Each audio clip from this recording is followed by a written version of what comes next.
Hi friends, welcome to Mahati academy. నేను Kiran sir.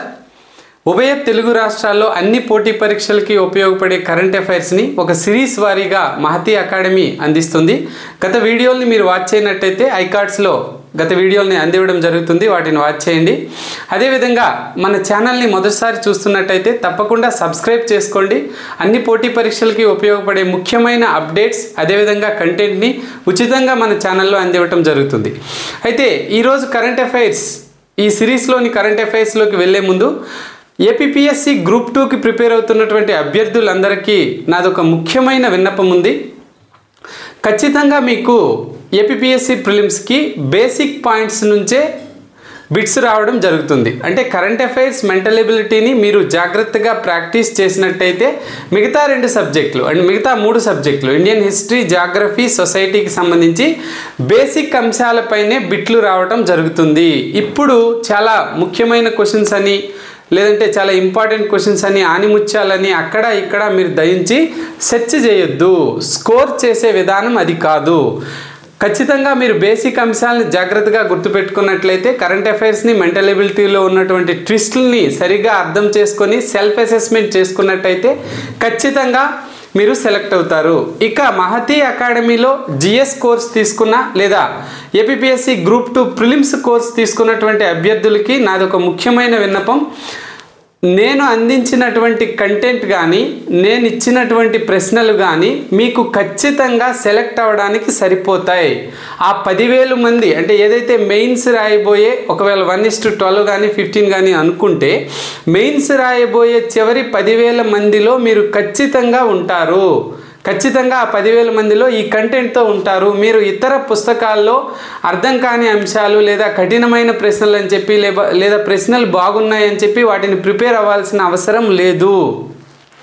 ఈ content, prelims కంటెంట్కి సంబంధించి నాణ్యమైన ప్రశ్నలు ఇవ్వచ్చు. నెట్ ప్రశ్నాపత్రాల్లోనో లేదా ఇంకొక సోర్స్ నుంచో, సివిల్ సర్వీస్ ప్రశ్నాపత్రాల నుంచో తీసుకొచ్చి చాలా బ్యూటిఫుల్ అనిపించుకోదగే ప్రశ్నలని ఇవ్వవచ్చు. ఎవరైనా ఇవ్వచ్చు, అవి సెర్చ్ చేసి కొంత టైం స్పెండ్ చేస్తే ఇవ్వచ్చు. కానీ మనం రాయబోయేది ఎంత కాదనుకున్నా చివరాఖరికి ప్రిలిమ్స్ పరీక్ష కాబట్టి దానికి ఎంతవరకు అవసరమో అంతవరకే ప్రిపేర్ అవ్వాలి. ఏ విధంగా అవసరమో ఆ విధంగానే ప్రిపేర్ అవ్వాలి. ప్రిలిమ్స్ని క్వాలిఫై అవ్వటానికి ఎల్లప్పుడూ మీకు కావాల్సినది 3 ఇష్యూస్. ఒకటి, కరెంట్ అఫైర్స్ని జాగ్రత్తగా చేయటం. రెండోది, మెంటల్ ఎబిలిటీలో ట్విస్ట్లని పట్టుకొని ఆన్సర్ కరెక్ట్గా చేయటం ఇన్ టైంలో. థర్డ్, మిగతా ఈ 2 సబ్జెక్టులు కాని అంశాల్లో బేసిక్ పాయింట్స్పై బిట్లు ఇస్తే మర్చిపోకుండా ఆన్సర్ని గుర్తించటం, కన్ఫ్యూజ్ కాకుండా ఆన్సర్ని గుర్తించడం. ఈ 3 పనులు మన కంటెంట్ అదే విధంగా రూపొందించడం జరిగింది ఈ 3 అంశాల ఆధారంగా. కాబట్టి మీరు ఇంకా ఎక్కడో ఏదో సెర్చ్ చేసి ఎతకొద్దు. నేను ఇచ్చిన కంటెంట్ని జాగ్రత్తగా గుర్తుపెట్టుకోండి. నేను ఇచ్చిన టెస్ట్లని అనాలిసిస్ చేసి ఎక్కడెక్కడ మీకు అంశాల్లో లోపాలు ఉన్నాయో వాటి నుంచి రికవరీ అవ్వండి. మీరు ఖచ్చితంగా డ్యామ్ షూర్ క్వాలిఫై అవుతారు.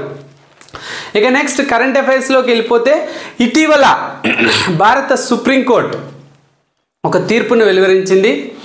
జమ్మూ కాశ్మీర్కి ప్రత్యేక ప్రతిపత్తిని కల్పిస్తూ రాజ్యాంగంలో ఉన్నటువంటి ఆర్టికల్ 370ని 2019 ఆగస్టు 5న రద్దు చేస్తూ, అంటే ఆర్టికల్ 373 కల్పిస్తున్నటువంటి అధికారాన్ని ఉపయోగిస్తూ భారత రాష్ట్రపతి ఈ డేట్న ఈ ఆర్టికల్ని రద్దు చేస్తూ లేదా జమ్మూ కాశ్మీర్కు ఉన్నటువంటి రాజ్యాంగ ప్రతిపత్తిని, ప్రత్యేక రాజ్యాంగ ప్రతిపత్తిని, special constitutional status, special status, not special category status మనం అడుగుతున్నాం కదా, అది కాదు, స్పెషల్ స్టేటస్ని రద్దు చేస్తూ ఈ డేట్న ఇచ్చినటువంటి ఎగ్జిక్యూటివ్ ఆర్డర్, కార్యనిర్వాహక ఉత్తర్వు సరైనదే, అది రాజ్యాంగబద్ధంగా ఉంది. భారత రాష్ట్రపతి 373 ప్రకారం ఇచ్చినటువంటి ఉత్తర్వు రాజ్యాంగబద్ధంగానే ఉంది అని సుప్రీంకోర్టు 5 బెంచ్ తీర్పునిచ్చిందనమాట. దీన్ని ఒకసారి దీనికోసం ఆలోచించుకుంటే, మీకు తెలుసు జమ్మూ కాశ్మీర్ అనేది భారత యూనియన్లో కొన్ని ప్రత్యేకమైన చారిత్రక నేపథ్యంలో విలీనమైంది. దాన్నే మనము ఇన్స్ట్రుమెంట్ ఆఫ్ యాక్సెషన్, విలీన ఒప్పందము అంటాము. ఇన్స్ట్రుమెంట్ ఆఫ్ యాక్సెషన్ అంటే ప్రత్యేక విలీన ఒప్పందం ద్వారా రాజా హరిసింగ్తో చేసుకొని 1947 అక్టోబర్ 26ని జరిగింది. ఈ ఒప్పందం ద్వారా భారత యూనియన్లో జమ్మూ కాశ్మీర్ విలీనం చేయబడింది. ఈ ఒప్పందం ప్రాప్తికే ప్రత్యేక రాజ్యాంగ ప్రతిపత్తిని కేటాయించడం జరిగింది. ఆ నేపథ్యంలో 1951లో జమ్మూ కాశ్మీర్కి కొన్ని రాజ్యాంగ నిబంధనలు తీసుకురావటానికి, యాక్చువల్గా జమ్మూ కాశ్మీర్లో భారత రాజ్యాంగంలో ఉన్న కొన్ని అంశాలు కూడా అప్లికబుల్ అవుతాయి. ఫర్ ఎగ్జాంపుల్ సుప్రీంకోర్టు ఇష్యూ కానీ, లేదంటే రాష్ట్రపతి పాలన విధించే అంశం కానీ భారత రాజ్యాంగంలో కొన్ని అమలవుతాయి, కొన్ని చట్టాలు అమలు కావు. సో ఆ అమలు కాని చట్టాలు ఏవో రూపొందించడానికి జమ్మూ కాశ్మీర్ కాన్స్టిట్యూంట్ అసెంబ్లీ రాజ్యాంగ పరిషత్ని 51లో ఏర్పాటు చేశారు. దాన్ని 1957లో రద్దు చేయడం జరిగింది. ఈ పాయింట్ గుర్తుపెట్టుకోండి, తర్వాత మాట్లాడదాం దీనికోసం. అయితే ఏంటి ఇక ప్రత్యేక ప్రతిపత్తి కల్పించిన నేపథ్యంలో అక్కడ పాకిస్తాన్ ప్రేరిత వేర్పాటువాదం కానీ, సపరేటిస్టులు కానీ, లేదా పాకిస్తాన్ ప్రేరిత టెర్రరిజం కానీ ఎక్కువైనటువంటి నేపథ్యంలో 2018లో అక్కడ మన అసెంబ్లీని రద్దు చేస్తూ 356వ ఆర్టికల్ ప్రకారం, ఇవన్నీ నేను చెప్పే ప్రతి పాయింట్ మీకు బిట్టుగా వచ్చే అవకాశం ఉంది. 356వ ఆర్టికల్ ప్రకారం అక్కడ రాష్ట్రపతి పాలన విధిస్తూ 2019 ఆగస్టు 5వ తారీఖున ఒక కార్యనిర్వాహక ఉత్తర్వు, అది కూడా ఇంపార్టెంటే, రాష్ట్రపతి ఒక కార్యనిర్వాహక ఉత్తర్వు ద్వారా జమ్మూ కాశ్మీర్కు ఉన్నటువంటి ప్రత్యేక ప్రతిపత్తిని రద్దు చేయటం జరిగింది. అయితే మరి దేని ప్రకారం రద్దు చేశారంటే, ఈ రద్దు చేయబడిన ఆర్టికల్ 370లోనే ఒక సబ్ క్లాస్ 3 ఉంది. అదేం చెప్తుందంటే, ఈ ఆర్టికల్లో ఏం పేర్కొనబడినప్పటికీ కూడా రాష్ట్రపతి ఒక ప్రత్యేక నోటిఫికేషన్ ద్వారా ఈ ప్రత్యేక ప్రతిపత్తిని పొడిగించవచ్చు లేదా రద్దు చేయవచ్చు అని ఉంది. ఇంకొక పాయింట్ దానిలో ఉంది, ఏముందంటే, అయితే ఈ నోటిఫికేషన్, ఈ పని ఈ కాన్స్టిట్యూంట్ అసెంబ్లీ ఆమోదం పొందుండాలి. రాజ్యాంగ పరిషత్, జమ్మూ కాశ్మీర్ రాజ్యాంగ పరిషత్ దాన్ని ఆమోదించాలి అని ఒక పాయింట్ ఉంది. అయితే మరి 1957లోనే రద్దు అయిపోయింది కదా. ఆ నేపథ్యంలో పిటిషనర్, ఈ రద్దుని వ్యతిరేకిస్తూ వచ్చినటువంటి పిటిషనర్ ఏం చెప్పారంటే, రాష్ట్రపతి విడుదల చేసిన నోటిఫికేషన్కి జమ్మూ కాశ్మీర్ రాజ్యాంగ పరిషత్ ఆమోదం కావాలి. మరి ఇప్పుడు రాజ్యాంగ పరిషత్ ఉనికిలో లేదు కాబట్టి, ఆ రాజ్యాంగ పరిషత్ అనేది ఉనికిలో లేదు కాబట్టి, ఆ ఉనికిలో లేని సమయంలో చేసినటువంటి 370 ఆర్టికల్ అనేది ఇక పెర్మనెంట్ స్వభావాన్ని, శాశ్వత స్వభావాన్ని కలిగి ఉంటుంది. ఎందుకంటే దీన్ని రద్దు చేసేటటువంటి ఈ అంశం లేదు కదా, ఈ కాన్స్టిట్యూంట్ అసెంబ్లీ ఉనికిలో లేదు కాబట్టి ఇక ఇది శాశ్వత స్వభావాన్ని కలిగి ఉంటుంది. కాబట్టి రాష్ట్రపతి ఇచ్చినటువంటి ఉత్తర్వు చెల్లదు అని కొంతమంది పిటిషనర్లు వాదించారు. అయితే దానికి సుప్రీంకోర్టు ఏం చెప్పిందంటే, జమ్మూ కాశ్మీర్కు ఉన్నటువంటి ఈ స్పెషల్ స్టేటస్ ఏదైతే ఉందో అది ఎసిమెట్రిక్ ఫెడరలిజంలో భాగంగా ఉంది. ఎసిమెట్రిక్ ఫెడరలిజం, మనది సమైక్య రాజ్యం, మీకు తెలుసు. ఫెడరలిజం అంటే నథింగ్ బట్ కొన్ని స్టేట్స్ యూనియన్గా ఉంటాయన్నమాట కదా, మన కొన్ని రాష్ట్రాలు కలిసి ఉంటాయి. మనది ఎసిమెట్రిక్ ఫెడరలిజం. ఇట్ మీన్స్ కొన్ని రాష్ట్రాలకి కొన్ని ప్రత్యేక హోదాలు ఉంటాయి, కొంత ప్రత్యేక సదుపాయాలు ఉంటాయి, అంతే కదా. సో అలాంటిది ఉంది మన ఈ జమ్మూ కాశ్మీర్కి, అలాంటిది మాత్రమే ఉంది. ఇట్ డజంట్ మీన్ దానికి ఇంటర్నల్ సావరెనిటీ ఉందని కాదు. ఇంటర్నల్ అంటే అంతర్గత సార్వభౌమాధికారం దానికి లేదు. ఏది చెల్లుతుందో ఏది చెల్లదో రాష్ట్రపతి ఉత్తర్వును ధిక్కరించేటటువంటి అధికారం జమ్మూ కాశ్మీర్కి లేదు. దానికి ఎసిమెట్రికల్ ఫెడరలిజం మాత్రమే అక్కడ ఉంది, ఇంటర్నల్ సావరెనిటీ లేదు. కాబట్టి ఇది అమల్లోకి వస్తుంది. అయితే మీరు ఏం చెప్పిందంటే, ఎలక్షన్ కమిషన్ ఆఫ్ ఇండియాకి సెప్టెంబర్ 30, 2024 లోపల అక్కడ ఎలక్షన్స్ నిర్వహించండి. ఎందుకంటే రద్దు చేసి నుంచి 2019 నుంచి ఎలాంటి ఎలక్షన్స్ లేవు కాబట్టి రాజ్యాంగబద్ధమైన ఎలక్షన్స్ని నిర్వహించండి అని చెప్పింది అనమాట. ఇది ఈ తీర్పు. ఇక్కడ నేను చెప్పిన ప్రతి పాయింట్, ప్రతి ఆర్టికల్ కూడా మీకు ఎగ్జామ్లో అడిగేదానికి అవకాశం ఉంది. ఇక ఇంకొక ముఖ్యమైనటువంటి అంశం, ఇందిరాగాంధీ శాంతి బహుమతి 2023. ఇందిరాగాంధీ శాంతి బహుమతి 2023 ఒక అర్జెంటీనా క్లాసికల్ పియానిస్ట్, వాద్యకారుడికి లభించింది. His name is Daniel Barenboim. Daniel ఇద్దరికి లభించింది, చెప్తా పేర్లు. డేనియల్ బారెన్బోయిమ్ అనే ఒక అతనికి, అలాగే పాలస్తీనాకి చెందినటువంటి ఒక పీస్ యాక్టివిస్ట్, అతని పేరు ఏంటంటే అల్ అబు అవద్ అనేటటువంటి పాలస్తీనా, ఇతనేమో అర్జెంటీనా బోర్న్, ఓకే, ఇతనేమో పాలస్తీనాకు చెందినటువంటి పీస్ యాక్టివిస్ట్. వీళ్ళిద్దరికీ వచ్చింది. ఎందుకు వచ్చింది అంటే ఇజ్రాయిల్ పాలస్తీనా కాన్ఫ్లిక్ట్కి ఒక నాన్ వైలెంట్ రిజల్యూషన్ కోసం ప్రయత్నిస్తున్న నేపథ్యంలో వీళ్ళిద్దరికీ 2023కు సంబంధించి ఇందిరాగాంధీ శాంతి బహుమతి లభించింది. మరి మొన్న ఒక వీడియోలో చెప్పుకున్నాం మనం, గాంధీ శాంతి బహుమతి ఈ ఏడాది గీతా ప్రెస్కి లభించింది. గీతా ప్రెస్ 1923లో ఏర్పాటు చేయడం జరిగింది. 100 ఏళ్ళు పూర్తి చేసుకుందనమాట గీతా ప్రెస్.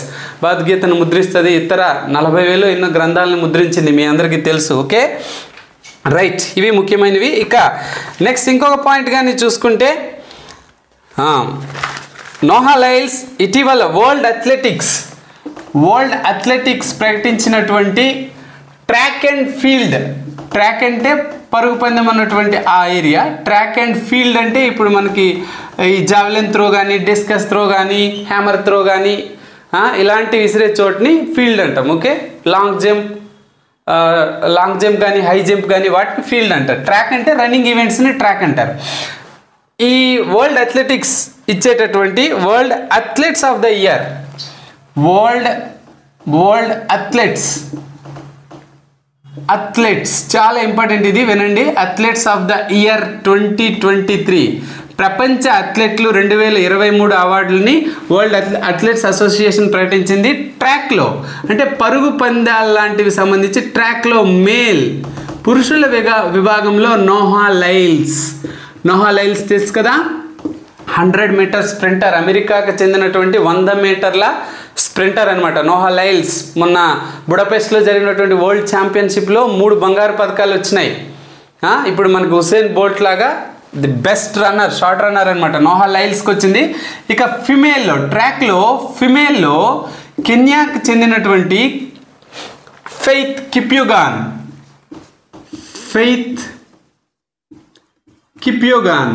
కిప్యోగాన్ కెన్యా, ఈమెది లాంగ్ డిస్టెన్స్ రన్నరు, కెన్యాకు సంబంధించినటువంటి లాంగ్ డిస్టెన్స్ రన్నర్ ఫెయిత్ కిప్యోగాన్కి లభించింది. ఇక ట్రాక్లో వాళ్ళకైతే ఫీల్డ్లో ఒక అద్భుతమైనటువంటి ఒక వ్యక్తి వచ్చాడనమాట, డూప్లాంటిస్ అని, సూపర్ పోల్ వాల్టర్ ఇప్పుడు ఉన్నాడు వరల్డ్లో. డూప్లాంటిస్ స్వీడన్కి సంబంధించినటువంటి వ్యక్తి, 6.23 తన రికార్డ్ని తను బద్దలు కొట్టి వరల్డ్ ఛాంపియన్షిప్లో పోల్ వాల్ట్ అంటే తెలుసు కదా, కర్ర ఇట్లా పెట్టి పైనుంచి ఎగురుతారు కదా పోల్ మీద నుంచి. ఎలినా ఇసన్బయోవా అనే ఒక ప్లేయర్ ఉండేది, తన రికార్డ్ తనే ఒక 6-7 సార్లు బదులు కొట్టింది ఇంతకుముందు. ఆ పోల్ వాల్ట్ క్రీడ ఫీల్డ్లో మెన్లో ఇతనికి వచ్చింది. విమెన్లో ఒక ట్రిపుల్ జంపర్ రోజెస్ అని ఒక ట్రిపుల్ జంపర్కి వచ్చింది. ఆమె యులిమర్ రోజెస్, ఈమె వెనిజులాకు సంబంధించినటువంటి వ్యక్తి, ఇతను స్వీడన్, వెనిజులాకు సంబంధించినటువంటి వ్యక్తి, ఆమెకు వచ్చిందనమాట. చాలా ఈ వీడియోలో చాలా క్రీడా అంశాలు చాలా ఎక్కువ ఉన్నాయి, చాలా ఇంపార్టెంట్ కూడా ఉన్నాయి. సో చూడండి, నెక్స్ట్ ఇటీవల ఆంధ్రప్రదేశ్ గౌరవ ముఖ్యమంత్రి వర్యులు doctor YSR kidney research and super speciality hospital ఒక 85 కోట్ల రూపాయలు పెట్టి 200 పడకల హాస్పిటల్ ఏమో, అలాగే డయాలసిస్ సెంటరు పలాసలో, శ్రీకాకుళం జిల్లాలోని పలాసలో ఏర్పాటు చేశారనమాట.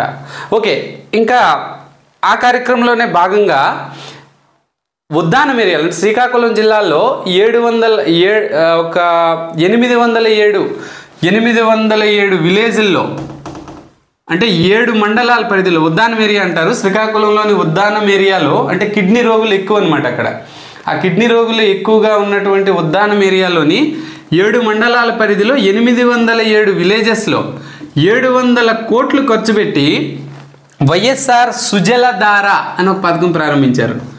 వైఎస్ఆర్ సుజలధార అదేంటంటే హిరమండలం రిజర్వాయర్ నుంచి తాగునీటిని, అంటే అక్కడ ఉన్నటువంటి నీటిలో ఫ్లోరైడ్ ఇష్యూస్ వల్ల, అంటే కారణాలు ఏంటో స్పష్టంగా ఇంకా తెలియదు, కాకపోతే కిడ్నీ రోగాలు వస్తున్నాయి కాబట్టి హిరమండలం నుంచి అక్కడికి తాగునీటిని తీసుకొచ్చేటటువంటి సుజలధార అనే ఒక పథకాన్ని కూడా 700 కోట్లతో ప్రారంభించారు. అయితే ఇక్కడ విచిత్రం ఏంటంటే 2051 జనాభా ఎస్టిమేషన్స్తో ప్రారంభించారనమాట. అది అప్పటికి 7 మండలాల్లో జనాభా ఒక 7.85 lakh ఉంటుంది.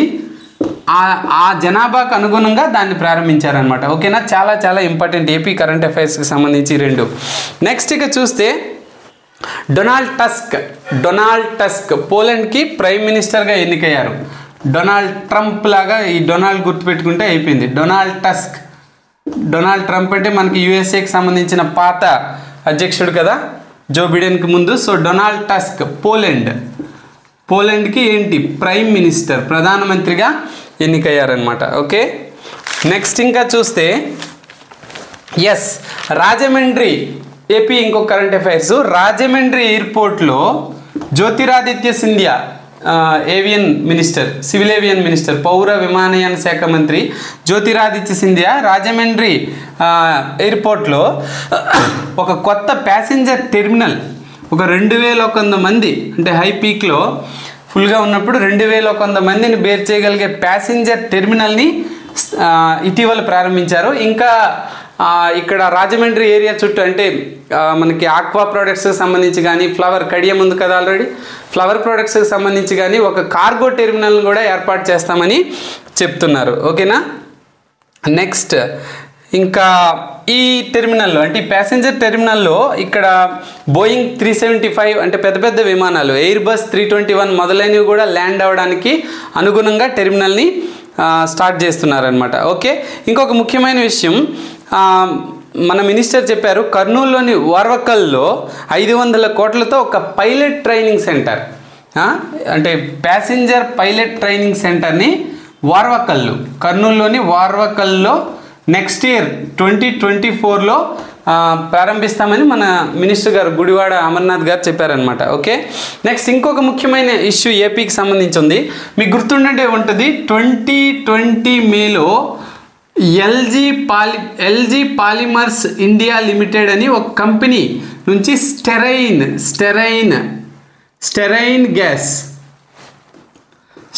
గ్యాస్ రిలీజ్ అయ్యి ఒక 12 మంది చనిపోయారనమాట. పెందుర్తిలో, విశాఖపట్నంలో అది ఉండేది. ఆ విశాఖపట్నంలో ఆ లీకేజ్ వచ్చి ఒక ప్రమాదం జరిగింది, 12 మంది చనిపోయారు. ఆ నేపథ్యంలో ఇప్పుడు దాన్ని శ్రీ సిటీకి షిఫ్ట్ చేశారు.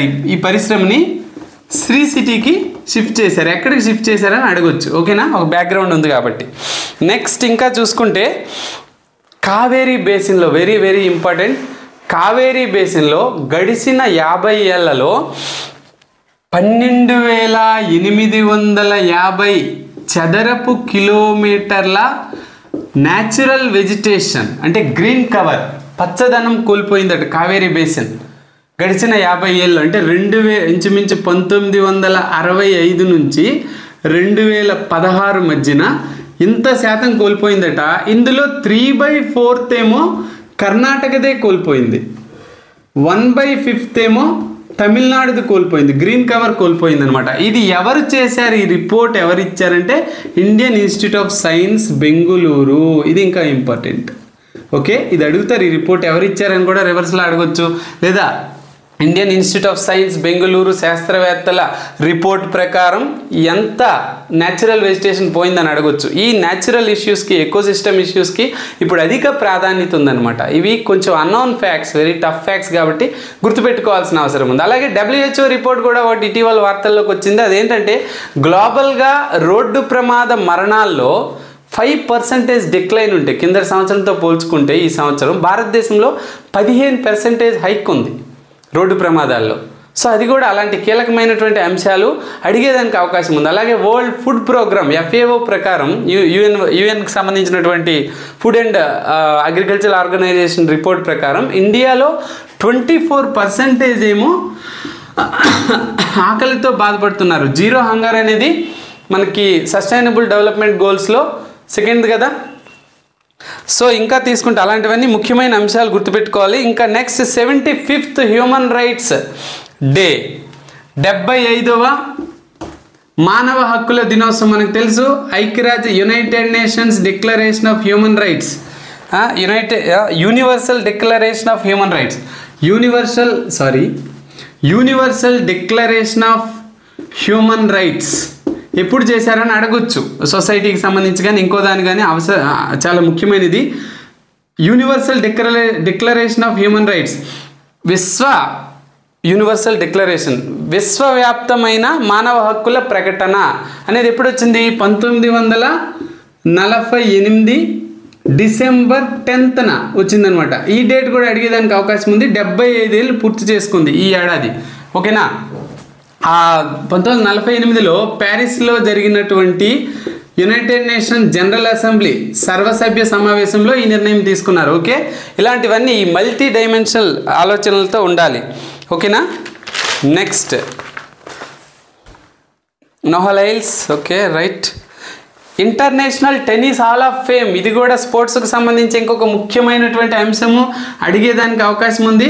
International tennis hall of fame. Hall of fame అంటే ప్రతి ఆటలో కూడా హాల్ ఆఫ్ ఫేమ్ అని ఉంటుంది. అక్కడ ఆ ఆటగాళ్ళకి సంబంధించినటువంటి ఫోటో పెట్టి వాళ్ళు సాధించిన ఘనతలు రాస్తారనమాట. మొన్నే cricket ICC hall of fame అని ఒకటి చెప్పుకున్నాం కదా. ఐసీసీ హాల్ ఆఫ్ ఫేమ్లో వీరు సెహ్వాగ్ డాషింగ్ ఓపెనర్, అలాగే Aravinda De Silva Sri Lanka world cup winner, and Diana Edulji అని women cricketer, and women some ఏదో ఆర్గనైజేషన్స్లో కూడా ఆమె ఉన్నారు. సో వీళ్ళు ముగ్గురు కూడా ఐసీసీ హాల్ ఆఫ్ ఫేమ్లో చోటు దక్కించుకున్నారని చెప్తున్నాం కదా. టెన్నిస్ నుంచి మొదటిసారిగా ఇంటర్నేషనల్ టెన్నిస్ హాల్ ఆఫ్ ఫేమ్లో మొదటిసారిగా భారతీయులు ఇద్దరు ఫస్ట్ టైం చోటు దక్కించుకున్నారు. None other than Leander Paes. Bharat tennis అంటే లియాండర్ పేస్, మొదటి లియాండర్ పేస్. అలాగే విజయ్ అమృత్రాజ్, కొంచెం స్పోర్ట్స్ టచ్ ఉంటే వీళ్ళిద్దరు అమృత్రాజ్ ఇద్దరు తెలిసిన వ్యక్తులే. లియాండర్ పేస్ ప్లేయర్ కేటగిరీలో అంటే ఆటగాళ్ళ విభాగంలో, విజయ్ అమృత్రాజ్ కంట్రిబ్యూటర్ కేటగిరీలో. విజయ్ అమృత్రాజ్ ఏమో వింబుల్డన్కి మనకి కామెంటర్ చెప్తాడు, ఇంకా 2 time Davis Cup finalist. Leander Paes గురించి చెప్తాను, మీకు చాలా కథ ఉంది లియాండర్ పేస్కి సంబంధించి. ఓకే, లియాండర్ పేస్ తెలుసు కదా, ఒలింపిక్ మెడలిస్ట్. 1996 అట్లాంటిక్ ఒలింపిక్స్లో ఆండ్రూ అగస్సీని ఓడించి సంచలనంగా మారాడు. బ్రాంజ్ మెడలిస్ట్ కూడా 1996 అమెరికాలోని అట్లాంటిక్ ఒలింపిక్స్లో bronze medalist. 8 double grand slams అంటే doubles, grand slam doubles, tennis grand slams ఉంటాయి కదా, డబుల్స్ ఇద్దరాడే గేమ్స్లో 8 గెలిచాడు. మహేష్ భూపతితో, తర్వాత ఇంకా వేరే వాళ్ళతో గెలిచాడు అనమాట. అలాగే ఇంకా మిక్స్డ్ డబుల్స్ అంటే అమ్మాయిలతో కలిసి ఆడినవి కూడా లియాండర్ పేస్ ఏమో 10 గెలిచాడు. మిక్స్డ్ డబుల్స్ మార్టినా నవరతిలోవా అని ఒక టెన్నిస్ ప్లేయర్తో ఆడేవాడు అనమాట. ఇతరులతో కూడా ఆడి మొత్తానికి 18 గ్రాండ్ స్లామ్ టైటిల్స్ గెలిచాడు. చూసారా, 96 ఒలింపిక్ విజేత కూడా టెన్నిస్లో. ఇలాంటి రికార్డ్ ఇంకెవరికి అంత వేగం ఇండియన్స్కి చాలా చాలా కష్టం రావటం, ఒలింపిక్స్లో ఒక టెన్నిస్ మెడల్ రావటం అనేది. ఇక నెక్స్ట్ చూసుకుంటే ఇంకొక పాయింట్ ఇతనికి సంబంధించి ఏంటంటే, డబుల్స్లో మిక్స్డ్ డబుల్స్లో కెరీర్ గ్రాండ్ స్లామ్ అంటే అన్ని గ్రాండ్ స్లామ్స్ని గెలిచినటువంటి 3వ వ్యక్తి, కేవలం ప్రపంచంలోనే 3వ వ్యక్తి అంటే డబుల్స్లో మిక్స్డ్ డబుల్స్లో. ఓకే, అది లియాండర్ పేస్ కోసం. ఇక విజయ్ అమృత్రాజ్ ఆల్రెడీ మీకు చెప్పాను. నెక్స్ట్ ఇక ఇంకొక అమ్మాయి గురించి మీరు ఖచ్చితంగా గుర్తుపెట్టుకోవాలి. స్పోర్ట్స్లో ఇస్తే ఈమె గురించి అడగడానికి చాలా అవకాశం ఉంది. Antim Panghal, under 20 years Antim fungal అని ఒక అమ్మాయి ఉంది. అండర్ 20 రెజ్లర్ అనమాట. ఏంటి గొప్పతనం అంటే ఈమె universal world wrestling right united world wrestling federation వాళ్ళు ఇచ్చేటటువంటి rising star of the year 2023 award ఏమో అంతిమ్ పంగల్కి వచ్చింది. ఎందుకు రాదు? అంతిమ్ పంగల్ అండర్ 20 వరల్డ్ ఛాంపియన్షిప్ని 2 సార్లు గెలుచుకుంది వరుసగా. ఇంకా సీనియర్ వరల్డ్ ఛాంపియన్షిప్ రెజ్లింగ్లో బ్రాంజ్ కూడా గెలుచుకుంది ఆ అమ్మాయి. భవిష్యత్తులో ఒలింపిక్ మెడల్ కూడా వచ్చే అవకాశం ఉంది. తర్వాత అక్కడ జెరిమాల్ లాల్ రెనుంగా అని ఒక వెయిట్ లిఫ్టర్ ఉన్నాడు. వీళ్ళిద్దరూ, అతనికి కూడా బ్యాక్ పెయిన్ అలాంటివి తగ్గితే లిఫ్ట్ వచ్చేదానికంటే మనకి ఒలింపిక్స్కి అవకాశం వస్తుంది అనమాట ఖచ్చితంగా. నెక్స్ట్ ఇంకా చూస్తే ఇవి ఇవాళ ముఖ్యమైనటువంటి కరెంట్ అఫైర్స్. ఇక అతి ముఖ్యమైనటువంటి కరెంట్ అఫైర్స్తో ఇంకొక వీడియోతో మీకు కలుస్తాను. ఈ వీడియో మీకు నచ్చినట్టయితే లైక్ చేయండి, షేర్ చేయండి. మరింత మందికి చేరేలాగా సబ్స్క్రైబ్ చేసుకోండి తప్పకుండా. Thank you very much.